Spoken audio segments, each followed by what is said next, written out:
Bonjour et bienvenue à Vie de foi. Aujourd'hui, nous avons le plaisir de recevoir Aurélie Tchatchou. Bonjour Aurélie. Bonjour Pasteur Joël. Gloire à Dieu, merci d'être là avec moi toute cette semaine où on parle de la vie chrétienne épanouie. Tu es épanouie, n'est-ce pas? Exactement. Bénie, heureuse. Et parle-nous un peu de ton ministère, Aurélie.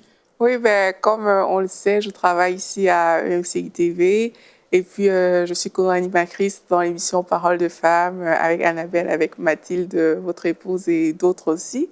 Et bien sûr, je suis chroniqueuse à Bonjour chez vous. Et puis, je travaille en général dans les programmes courts au niveau de la chaîne. Et au niveau de l'Église de la Victoire, je suis aussi prédicatrice. Amen, gloire à Dieu. Donc, vraiment, tu es une femme occupée. Tu sers le Seigneur de tout ton cœur et tu demeures épanouie. Exactement, heureuse. Oui. Et c'est ça qu'on veut être. On veut être des personnes heureuses et épanouies dans notre vie chrétienne parce que ça fait une meilleure publicité, n'est-ce pas? Exactement. Quand on voit quelqu'un qui est souriant plutôt qu'une personne qui a de l'air d'avoir été baptisée dans du jus de citron ou du vinaigre. Donc, gloire à Dieu pour ça. Aujourd'hui, on va parler de l'attitude qu'on devrait avoir dans notre Église locale. Mais avant de parler de ce sujet-là, on devrait premièrement se poser la question, est-ce que c'est important d'aller à l'Église? Selon toi, Aurélie, une personne qui dirait, bien moi, je préfère rester à la maison, peut-être suivre des cultes sur Internet, à la télévision. Moi, c'est comme ça que je suis ressourcée et bénie. Qu'est-ce que tu dirais à une telle personne?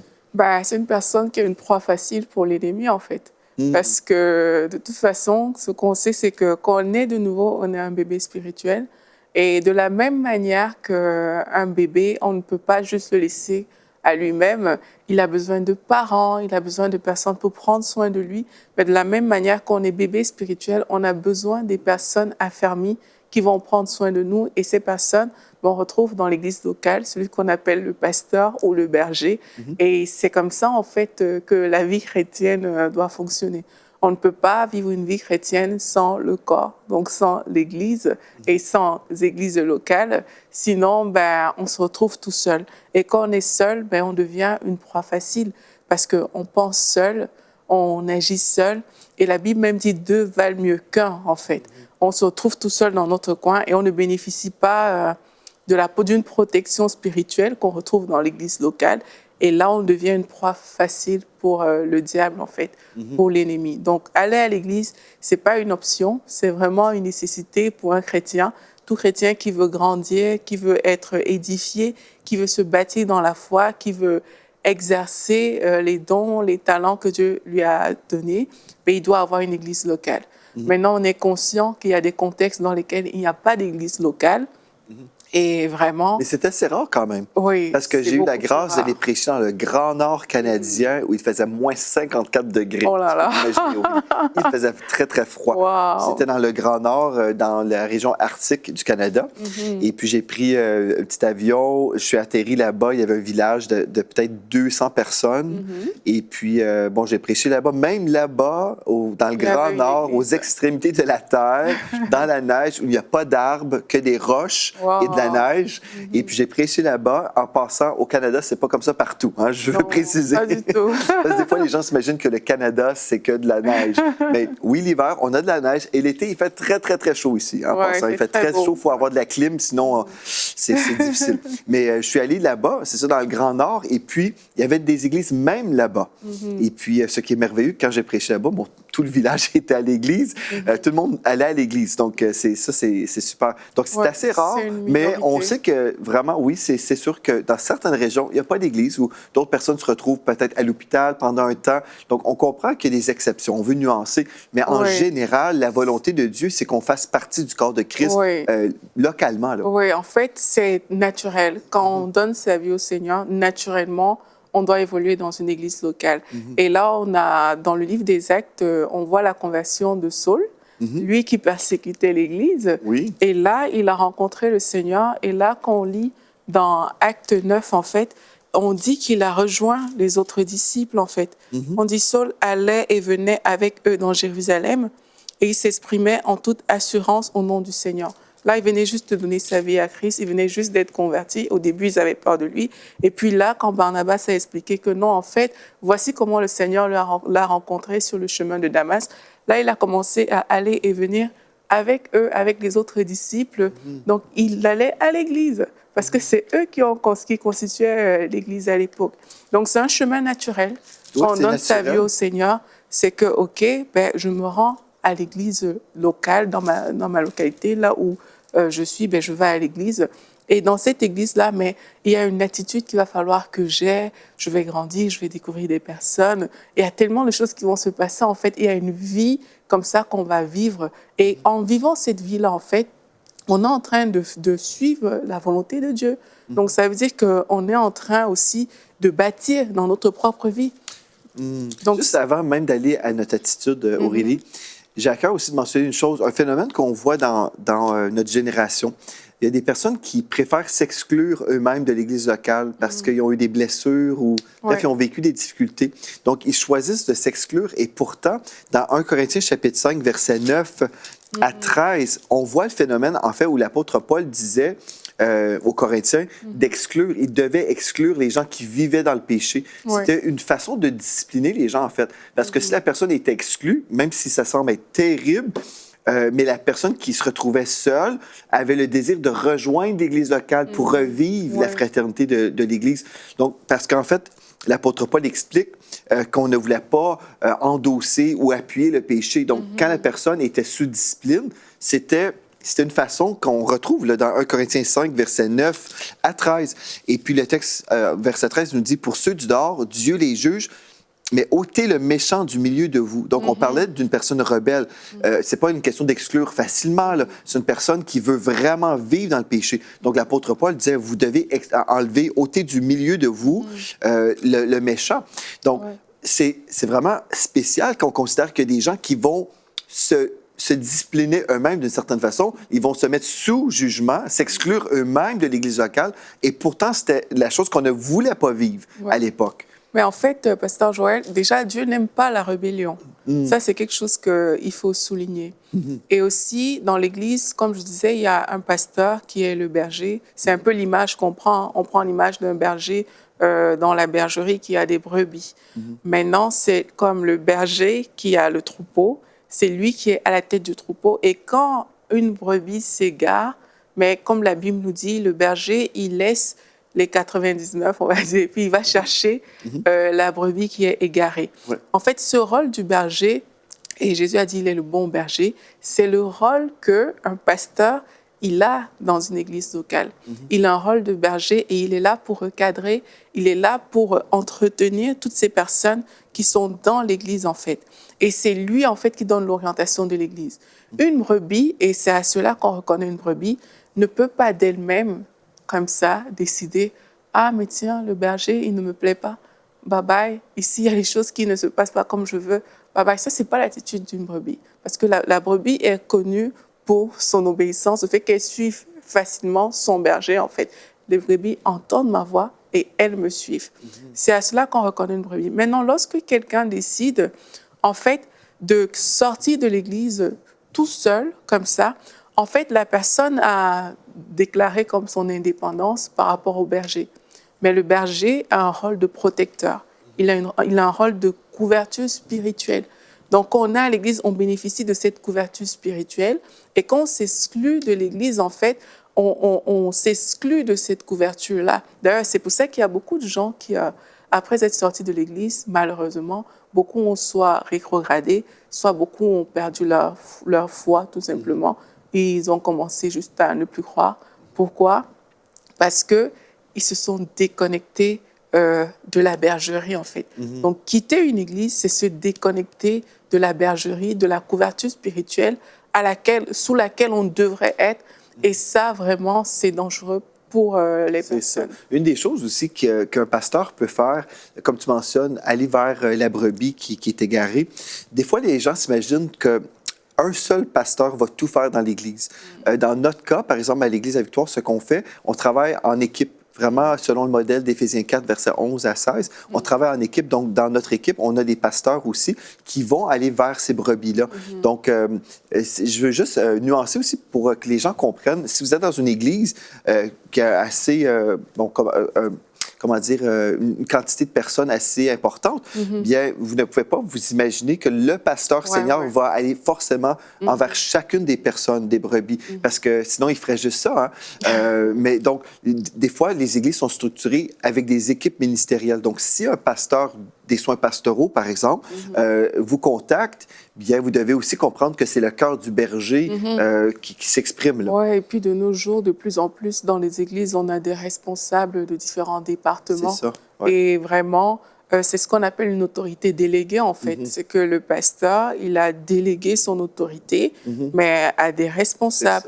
Donc, lorsqu'on s'agresse à ces responsables-là, en fait, on est en train de s'agresser à l'Église, on est en train de s'agresser au pasteur. C'est très important. Donc, il faut vraiment faire cette nuance-là. Donc, parle-nous un peu de l'attitude qu'on devrait avoir dans notre Église locale, Aurélie. OK. Donc, il y a quelques points comme ça que j'ai relevés, mais vraiment, la liste n'est pas exhaustive. Il faut toujours se laisser conduire par le Saint-Esprit qui saura nous faire adopter la bonne attitude.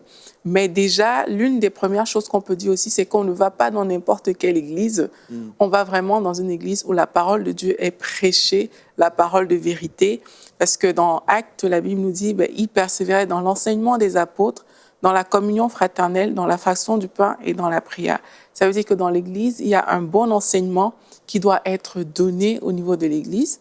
Et dans l'Église, on va retrouver la communion fraternelle, on va retrouver la fraction de pain, on va retrouver la prière. Ça, c'est la vie normale qu'on devrait retrouver dans une Église. Je le dis aussi parce qu'il y a des personnes qui vont à l'Église, mais qui ne veulent pas des temps de prière, par exemple. Tu vas à l'Église. Dans l'Église, on va retrouver de la prière. Il y a des personnes qui n'aiment pas la communion fraternelle, disent qu'ils viennent à l'Église, mais tu vas à l'Église. Donc, à l'Église, c'est normal de recevoir un enseignement, c'est normal de baigner dans la communion fraternelle, c'est normal de partager le pain, c'est normal de prier lorsqu'on est dans une église locale. J'ai à cœur de dire aussi pour ceux à la maison, si vous vous identifiez et puis vous vous dites, moi, je ne veux pas faire partie de l'église locale où je n'aime pas la fraternité, j'arrive, par exemple, quand la louange a déjà commencé et je quitte avant la toute fin. Peut-être c'est parce que vous avez une blessure dans votre cœur et j'aimerais vous inviter à visionner sur le site web emctv.com des archives d'une série que j'ai faite qui s'appelle « Rejette le rejet ». Dieu veut vous guérir d'un esprit de rejet. Si vous avez été blessé, exposez-vous à cet enseignement. Rejette le rejet. Parce que Dieu veut vraiment vous libérer de cette blessure-là pour que vous puissiez retourner pleinement dans votre église locale. Les êtres humains vont toujours être imparfaits. On va être blessés. Hein? Je l'ai prophétisé dimanche passé. On va toujours, même il y a 2 semaines, si nous côtoyons des êtres humains, nous allons être blessés parce que les êtres humains sont imparfaits. Mais Dieu nous guérit. Et c'est ça qui est merveilleux. On peut avancer quand même. Donc, tu nous dis, premièrement, on ne devrait pas aller dans n'importe quelle église, mais on devrait être dirigé par le Saint-Esprit, être dans une église où on va entendre la parole de Dieu prêcher, où il va y avoir, la Sainte Seine, par exemple, la communion fraternelle, la prière, tout ça. Exactement. Et aussi, Pasteur Joël, on ne se balade pas d'église en église. Parce qu'il y a aussi un principe de fidélité qui est rattaché à l'église locale. Parce que, comme on a vu tout à l'heure, c'est qu'il y a une couverture spirituelle lorsqu'on va à l'église locale. Et dans Hébreux 13, au verset 17, on dit « Obéissez à vos conducteurs et soumettez-vous à eux, car ils veillent constamment sur vous en sachant qu'ils devront un jour rendre compte à Dieu de leur service, qu'ils puissent ainsi s'acquitter de leurs tâches avec joie et non pas en gémissant, ce qui ne vous serait d'aucun avantage. » En fait, quand on va à l'église, ça signifie qu'on a une couverture spirituelle, mais du berger, de la maison. Mais là, si on se balade d'église en église, en fait, ça veut dire qu'on ne sait pas à quelle maison on appartient. On est comme un itinérant. Comme un orphelin, en fait. Voilà, on ne sait pas il est où. Et du coup, on perd, en fait, on se prive de cette couverture spirituelle et on devient comme une brebis égarée. Et là, en fait, facilement, on pourra être une cible facile pour l'ennemi. Donc, vraiment, une église, je le dis parce que je sais qu'il y a des gens vraiment qui aiment se balader, on choisit une église, le Saint-Esprit nous dirige, il nous dit « OK, voici ton église locale et que ça te plaise, que ça ne te plaise pas, tu t'assois et puis tu laisses le Saint-Esprit travailler au-dedans de toi. » Tout à l'heure, Pasteur Joël, vous parlez des personnes qui subissent peut-être des offenses, qui gardent des choses dans leur cœur. Mais la Bible nous dit que le frère aiguise. Le frère, ça parle du frère, mais dans le cas de l'Église, on peut dire que le frère va aiguiser le frère, en fait. Mais le but, c'est quoi? C'est de polir. Le but, c'est pas de... agressé. C'est ça, c'est juste, ça va te faire mal parce que tu vas sentir que dans les rapports des uns avec les autres, ben, tout ne se passe pas toujours comme on veut. Et puis nous aussi, parfois, on va aiguiser des gens. Parfois, c'est des gens qui vont nous aiguiser, mais tout ne va pas toujours se passer comme on veut. Et là, on va grandir, en fait. Donc, l'attitude à adopter, ce n'est pas de se dire « Ah, mais non, là-bas, les choses se passent vraiment mal, je vais aller voir ailleurs. » C'est pas comme ça qu'on réfléchit. C'est « OK, je suis dans ce lieu. Peut-être il y a des choses que quelqu'un m'a fait et que je ne suis pas OK avec ça. » D'ailleurs, dans la Bible nous enseigne l'attitude qu'on devrait avoir face aux personnes qui nous ont fait du mal. La Bible dit, mais première étape, tu vas voir ton frère, tu parles à ton frère. Après, s'il ne t'écoute pas, mais tu vas voir maintenant des anciens de l'Église. Et après, s'il n'écoute pas l'Église, il y a encore une autre chose à faire. C'est pas juste de réfléchir au-dedans de nous. C'est vraiment ces choses, en fait, que même on enseigne à l'Église au final. Donc, on ne va pas d'église en église. On est fidèle à son église locale. Et maintenant, en fait, qu'est-ce qui se passe par rapport au fait que, OK, là, j'ai choisi mon église locale, je la connais, j'y vais, mais on vient à l'église dans la joie et on vient aussi avec une attente. Amen. Je veux juste rajouter une chose avant d'aller au prochain point. Il y a des gens aussi qui veulent aller de conférence en conférence parce qu'on entend parler, bon, il y a telle conférence sur tel sujet. En tant que pasteur, moi, des fois, Dieu m'appelle à prêcher un message qui est difficile, que j'appelle parfois du brocoli. Des fois, c'est un message où je reprends des gens parce que c'est l'Esprit de Dieu qui veut que je donne tel repas spirituel. Mais si on va juste de conférence en conférence, on ne choisit jamais les conférences brocoli. On ne choisit pas ces conférences-là. On veut quelque chose qui va nous plaire. Mais le devoir ou la responsabilité du pasteur, c'est d'enseigner tout le conseil de Dieu. Donc, pas juste des choses qui vont nous faire plaisir, mais des choses qu'on a besoin d'entendre. Mais si on est de conférence en conférence, c'est comme si on mange de la malbouffe et puis ou finalement juste du dessert constamment. Oui, il y a des moments où on peut entendre des messages qui vont nous bénir, qui vont nous exhorter. En fait, tous les messages doivent nous bénir, mais certains messages qui sont plus difficiles pour notre chair. Hein? Donc, je pense que c'est important aussi à mentionner. Et puis même, de toute façon, pasteur Joël, dans une église, je veux dire, le pasteur ne se lève pas comme ça et puis il fait des messages au hasard. C'est que derrière, il y a aussi un plan divin. Et derrière, il y a la volonté de faire grandir les brebis aussi. Et il sait que, OK, j'ai déjà donné ça. Et puis là, ça va venir compléter cet enseignement-là, etc. Mais si on va juste de conférence en conférence, on n'a aucun suivi. C'est ça. On aura forcément des carences, en fait. Parce qu'on n'a pas de suivi, parce que la personne qui va, par exemple, faire sa conférence, en fait, elle ne vous connaît même pas. Elle fait une conférence par rapport à un sujet, le sujet peut être merveilleux, mais si ça se trouve, ce n'est pas de ce sujet-là dont vous avez besoin. Mais parce que vous êtes dans l'église locale, on sait qu'OK, on a déjà abordé ce point, et puis on a abordé cet autre, et il y a encore peut-être tel sujet sur lequel on n'a pas insisté. Là, le pasteur va insister sur ce sujet. Donc vraiment, on se laisse guider par le Saint-Esprit dans tout ce qu'on fait. On n'est pas non plus en train de dire aux gens, écoutez, n'allez plus dans les conférences. Non, c'est pas ça. On se laisse guider par le Saint-Esprit et les conférences, c'est certainement pas une église locale. C'est complémentaire. Voilà, c'est complémentaire, mais c'est pas le lieu où on va prendre notre nourriture principale. Amen. On a une église pour ça. Donc, on vient à l'église ensuite avec joie. Oui, on vient à l'église avec joie. La Bible nous dit, je suis dans la joie lorsqu'on me dit, allons dans la maison de l'Éternel. Et vraiment, le but, là, c'est de plaire à Dieu, en fait, quand on vient à l'église. On ne vient pas à l'église de façon religieuse, comme, OK, un dimanche de plus, vu que c'est dimanche, je vais à l'église. Quand on vient à l'église, on a des attentes, et des attentes fortes. On veut rencontrer le Seigneur. Déjà, il faut savoir que c'est une sainte convocation. C'est comme Dieu nous convoque, il nous appelle dans sa maison.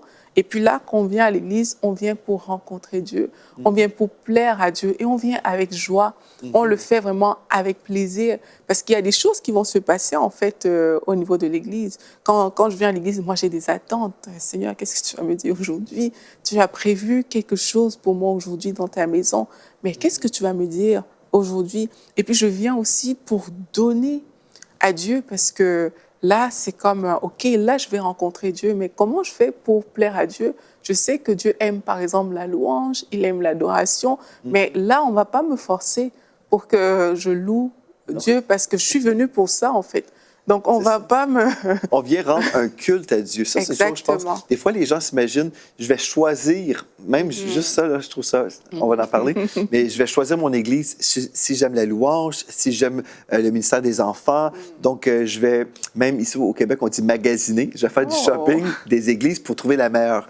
Mais en fait, moi, je crois, chaque enfant de Dieu devrait être dirigé par le Saint-Esprit. Donc, Dieu nous dirige là où nous sommes appelés. Et c'est pour ça, comme tu disais, quand c'est difficile, il y a des saisons des fois difficiles dans des églises. Des fois, on est sur le sommet de la montagne et on est béni, ça va bien. Et il y a d'autres moments où l'Église est attaquée. Est-ce qu'on va quitter l'Église parce que c'est difficile? Si nous savons que nous sommes appelés là, on va rester, on va prier et on va remonter ensemble. Donc, je pense que c'est important de savoir là où Dieu nous appelle. Et Dieu ne nous appelle pas forcément parce que la musique est parfaite. Peut-être Dieu nous appelle à contribuer justement au ministère de la louange et améliorer la situation. Mais si on a la mentalité d'aller se servir plutôt que de servir Dieu et rendre un culte à Dieu à l'Église, bien, je pense qu'on va avoir du mal à comprendre vraiment la vision de l'Église locale. Ben, c'est sûr. D'ailleurs, Pasteur Joël, vous avez parlé de ça tout à l'heure. Quand je n'avais pas donné ma vie au Seigneur, j'étais un peu dans la religion. Et moi, quand j'allais à l'église à ce moment-là, bah, dès qu'on a dit le dernier Amen, bah, il fallait que je parte là. Donc, à Amen, en même temps, j'avais déjà ma veste, j'étais prête à partir. Et c'était comme ça que je vivais. Et quand j'ai donné ma vie au Seigneur, mais le pasteur, parfois, il était obligé de nous chasser de l'église. Mais rentrez à la maison, c'est fini, vous pouvez partir. C'est un bon signe, en fait. Hein? Je dis, c'est un bon signe quand les gens veulent rester à l'église. Exactement, parce que en fait, l'église devient ta maison. C'est pas la maison du pasteur, c'est ta maison, c'est notre maison. Et c'est aussi là l'attitude qu'on doit avoir. Il y a des choses qu'on ne peut pas tolérer chez nous, qu'on ne doit pas tolérer à l'église, parce que l'église est notre maison, en fait. Et ça, il faut le comprendre. C'est que là, il y a des trucs, si je ne tolère pas la saleté chez moi, pourquoi est-ce que je vais tolérer la saleté à l'église, qui est la maison de Dieu? En l'occurrence, c'est comme, ça ne marche pas comme ça. Parce que dans rendre un culte, il y a tout ça, en fait. Je viens pour donner. Et il y a plus de joie à donner, comme la Bible dit. Et vraiment, quand on regarde à l'attitude, quand on comprend ces choses, l'attitude change complètement, en fait. Parce que, sérieux, on se prépare quand on veut donner quelque chose. Ça ne vient pas de nulle part. Si je dis, je veux donner un présent à Pasteur Joël, mais il faut que je prépare le présent. Et quand j'arrive dans la présence de Pasteur Joël, je lui offre ce présent. Et c'est pareil, on vient à l'église pour donner, pour rendre un culte à Dieu. Et ça se prépare de venir à l'église. Ça se prépare dans la prière. À la maison, ça se prépare. Seigneur, qu'est-ce que tu veux que je te donne aujourd'hui? C'est pas à l'église, par exemple, qu'on est surpris. Je vais, par exemple, prendre au niveau des offrandes. C'est vraiment, je le prends comme ça. C'est pas là que je découvre combien je vais mettre dans le panier des offrandes. Non, c'est préparé. Parce que j'ai réfléchi, j'ai médité à la question. Le Saint-Esprit m'a convaincu dans mon cœur. Et là, je fais la bonne chose. C'est pas là le dimanche que ok, c'est les offrandes, je fouille mon sac, je cherche la dernière petite pièce que j'ai pour donner. C'est pas comme ça que ça marche en fait. Quand on est sérieux avec Dieu, on se prépare. Exactement. Et même quand on est marié, on peut prendre notre enveloppe de dîmes et vraiment s'accorder dans la foi et prier pour nos besoins aussi, sachant qu'on va semer dans un bon terrain qui va produire pour le royaume de Dieu, mais aussi que si on donne, on va recevoir en retour. Donc, on va exercer notre foi. Moi, je pense que c'est important qu'on ne va pas simplement semer, admettons, à l'Église, et qu'on pense que, bon, c'est un paiement. C'est pas un compte là, qu'on est en train de régler, mais c'est vraiment une semence dans le royaume de Dieu qui quitte ma vie, mais qui ne quitte pas ma vie. Donc, je suis en train de semer et on a prié à l'avance sur cette semence. Et là, on s'attend de voir une récolte dans l'Église locale, mais aussi dans notre vie, parce que Dieu est toujours fidèle à sa parole. Mais tout ça se fait, en fait, comme tu dis, à l'avance. On est dans la foi à l'avance et même à l'Église, on relâche notre foi encore. Oui, en fait, si on se préparait vraiment avant de venir à l'Église, on vivrait tellement plus dans l'Église locale. On ferait des choses encore tellement plus glorieuses. Là, on est en train de parler de semences, par exemple. C'est quelqu'un qui sème, quand il met sa semence, mais il attend une récolte. Et là, on va semer comme ça, et puis il y aura une attitude d'attente, il y aura une attitude déjà de paix et de confiance. Et ça ne va pas se faire au hasard. On va comme on dit, quand on entretient une semence, on va entretenir cette semence-là et vraiment, on sera béni, en fait. On sera béni parce qu'on est venu donner. Et dans le rendre un culte aussi, moi, il y a une chose que je vois aussi, c'est au niveau de la louange et de l'adoration. Parfois, il y a des gens qui attendent qu'on les tire, que le groupe de louange vienne pour dire, pour créer l'atmosphère, ce genre de choses. Mais en fait, c'est toi qui crée l'atmosphère. C'est pas le groupe de louange qui a pour mission de créer l'atmosphère. C'est toute l'Église ensemble. On est là pour créer une atmosphère, en fait, parce qu'on est venus, nous tous, pour rendre un culte à Dieu. Et là, quand tu arrives, sérieusement, parfois, moi, je n'ai pas besoin d'attendre qu'un culte commence pour commencer quand j'entre dans une église. Parce que je suis venue pour faire quelque chose. Je n'ai pas besoin d'attendre même les autres. C'est que là, je suis venue pour faire quelque chose. Donc, quand j'arrive, je fais ce que je suis venue faire, en fait. Et c'est l'attitude qu'on doit avoir. Donc, on vient pour prier, on vient pour louer Dieu. Et puis, aussi, on vient recevoir notre portion de nourriture pour être béni et ne pas quitter notre église avec tous les problèmes qu'on avait avant de rentrer. Ah oui, oui, oui. Franchement, c'est bizarre. Si on vient à l'église et qu'on retourne comme on est rentré, ça veut dire qu'il y a quelque chose qui n'a pas fonctionné, en fait. Dans le psaume 133, on dit qu'il est agréable, qu'il est doux pour des frères de demeurer ensemble parce que c'est là que l'Éternel envoie la bénédiction. C'est ça. Et vraiment, l'Église, c'est là que l'Éternel envoie la bénédiction. Alors qu'on choisit de se mettre ensemble, et il y a une bénédiction qui est rattachée au fait qu'on est ensemble. Mais imagine aussi, Aurélie, si tu as évangélisé quelqu'un, la personne a accepté le Seigneur, tu dois être un modèle pour la personne. Donc, tu vas l'emmener à l'Église avec toi, comme l'apôtre Paul a dit, suis-moi comme je suis Christ, imitez-moi comme j'imite Christ. Mais si toi, tu ne vas pas à l'Église, tu enseignes en fait à la nouvelle personne que ce n'est pas important d'aller à l'Église. Donc, tu es en train d'illustrer par ta vie, en fait, toutes sortes de choses. Mais si on veut être un modèle, on dit, OK, regarde ma vie, regarde à moi, et puis là, la personne nous suit, nous imite, va à l'Église, bien déjà, on va l'aider à devenir une personne mature dans les voies de Dieu. Et puis là, ensuite, on vient à l'Église, comme on a déjà mentionné, pour servir. Donc, c'est pas pour se servir, mais c'est pour rendre un culte à Dieu. Donc, on va aussi donner, non seulement de notre argent, mais de notre temps dans un service ministériel. Donc, vraiment, c'est important pour nous d'avoir cette bonne attitude que tu nous enseignes aujourd'hui concernant l'Église locale. Exactement, Pasteur Joël. Il faut qu'on devienne le message pour les personnes qui sont dans l'Église. On doit être un message vivant. Quand on nous voit, en fait, ça doit donner envie aux autres d'être là. On est là pour relever des frères, relever des sœurs. On est là pour servir Dieu au travers des dons, des talents que Dieu a mis à notre disposition. On est là pour bénir, en fait, lorsqu'on va dans une église locale. Donc, vraiment, c'est pas...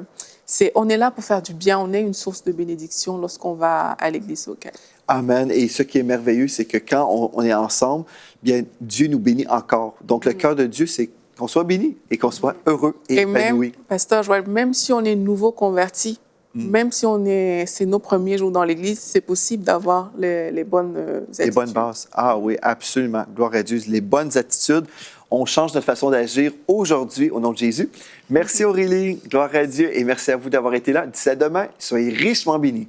Nous entrons dans une saison de récolte glorieuse où nous croyons tous ensemble pour 8000 partenaires à 35 € par mois ou plus. Et ensemble, nous verrons des beaux studios, des conférences EMCI partout à travers la francophonie et même EMCI Academy. Joignez-vous à nous dans notre foi et nous verrons ensemble la gloire de Dieu. Dès maintenant, donnons pour faire entrer EMCI dans une nouvelle saison. Pour faire votre don, rendez-vous sur emcitv.com/8000.